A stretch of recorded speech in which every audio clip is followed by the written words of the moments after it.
Oke, jadi betul ya. Jadi betul apa yang sudah saya bahas sebelumnya. Nah, ini saya balas VT buat Kak user ya. Untuk VT sebelumnya saya bahas mengenai gangguan hormon pada wanita. Jadi ini terjadi eh, bahkan setelah menikah ataupun ketika gadis pun kadang mengalami hal tersebut ya.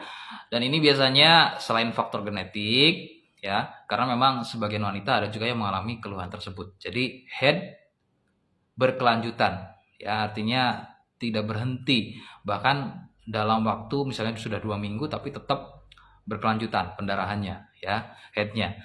Nah, ini terjadi karena salah satunya tadi adalah gangguan hormon yang kemudian ada juga yang mereka solusinya adalah dengan kuret. Padahal sebetulnya ya biarkan saja juga nggak masalah. Cuma memang risih saja karena ketika terus pendarahan, terjadi pendarahan, kondisi badan jadi terus seperti kekurangan darah ya, karena proses bulir-bulir darah itu terus keluar ya dari dalam tubuh melalui misfinya.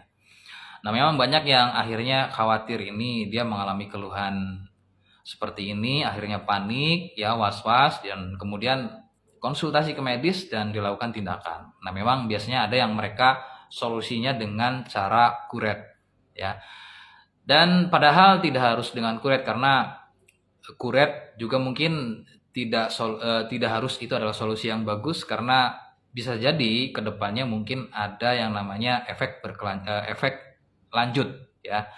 Ya salah satunya mungkin luka akan terbuka kembali di lain hari atau di lain waktu ya, karena mungkin tadinya pernah kuret ya, karena ada yang seperti itu ya. Jadi resiko atau efek dari setelah kuret ya, banyak sebagian juga yang memang aman-aman saja, tapi ada juga yang mengalami efek dari kuret tadi. Dan salah satunya mungkin karena miom ya, selain dari gangguan hormon, terus juga penebalan jaringan dinding rahim, dan ternyata ada miom ya yang mengalami mohon maaf, head berkepanjangan, artinya dia pendarahannya tidak normal seperti mungkin harusnya kalau head itu kan 7 hari maksimal ya, dan ternyata ini lebih dari 7 hari, 2 minggu bahkan lebih. Oke, itu sedikit penjelasannya ya. Untuk yang misalnya dalam kondisi yang artinya dia bukan dalam kondisi yang darurat ya, kalau misalnya salah satunya adalah gangguan hormon karena ada faktor genetik, kemudian ada juga yang namanya penebalan jaringan dinding rahim.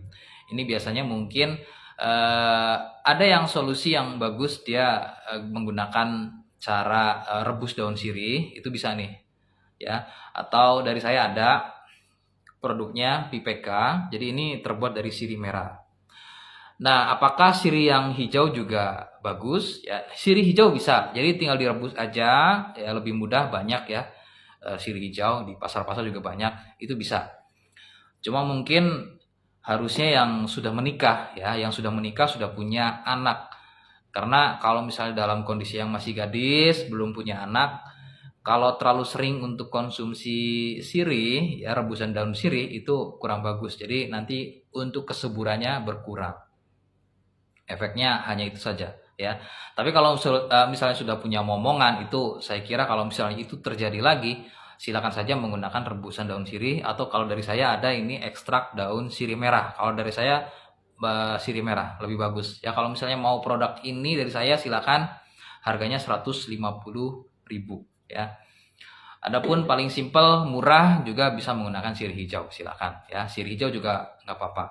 Itu juga dengan syarat-syarat tertentu, artinya kalau misalnya memang itu terjadi sesekali ya, artinya kan faktor genetik ya. Waktu gadis mungkin pernah mengalami keluhan tersebut dan ternyata tanpa harus dilakukan pengobatan dia berhenti.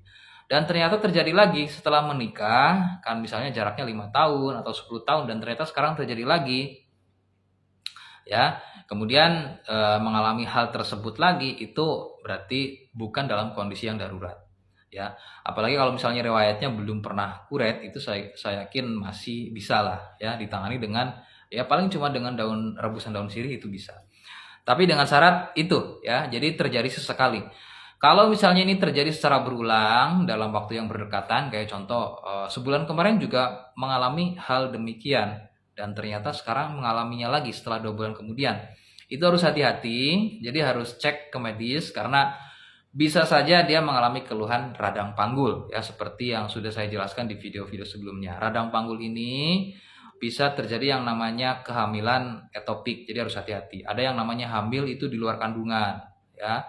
Ini yang kuret itu terjadi. Jadi nanti kalau misalnya konsultasinya ke medis maka harus dibedah ya, atau kuret karena terjadi kehamilan di luar rahim atau di luar kandungan, mohon maaf.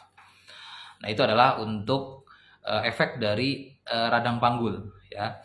Dan radang panggul ini kan bisa terjadi karena adanya infeksi bakteri ya, entah itu sipilis atau gonor. Jadi mohon bisa diperiksakan ke medis. Atau hal lainnya seperti yang terjadi oleh Kak User ini ya, ternyata ada keluhan miom ya, atau juga punya keluhan benjolan seperti tumor. Nah, tumor juga ada 2 ya, ada tumor jinak dan juga tumor ganas. Dan kemudian ada juga yang namanya kista ovarium atau kista Bartholin. Ya, terjadi benjolan ini yang menghalangi, yang kemudian terjadi pendarahan juga bisa karena adanya keluhan benjolan tersebut ya. Nah, itu adalah sedikit faktor-faktor mengapa head berkepanjangan itu terjadi. Nah, adapun kalau misalnya radang panggul akibatnya karena efek dari sipilis, raja singa, dari saya ada herbalnya. Ya, ini produknya ada Gangji dan Losia. Jadi produk ini dari Denatur Indonesia dan produknya sudah ada izin BPOM ya. Ini produknya sudah ada izin BPOM, Dinas Kesehatan juga sudah ada, bahkan halalnya dari MUI juga sudah ada. Jadi untuk kakak nggak perlu khawatir mengenai legalitas dari produknya. Silakan. Ataupun yang sudah mengalami benjolan seperti miom ya, kista Bartholin, kista ovarium ya, itu bisa menggunakan produk dari Zigzag dan Tipogelnya ya. Ini.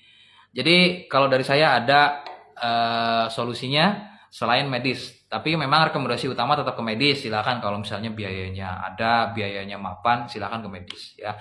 Mungkin dilakukan tindakan, operasi dan lain-lain ya, itu lebih jelas. Ataupun kalau misalnya memang biayanya minim dan ingin ada opsi lain, dari saya ada produknya. Kalau misalnya kakak mau, silakan ya. Nah, untuk cara pesannya bagaimana, silahkan bisa komentar di video ini, atau boleh DM, atau boleh pantau saya di live. Nama TikTok saya adalah Admin Denatur Indonesia. Sekali lagi, nama TikTok saya adalah Admin Denatur Indonesia. Atau silahkan bisa profil di sini, diklik aja profil saya. Di bio-nya kakak bisa intip-intip, di situ ada kontak saya, silahkan bisa catat.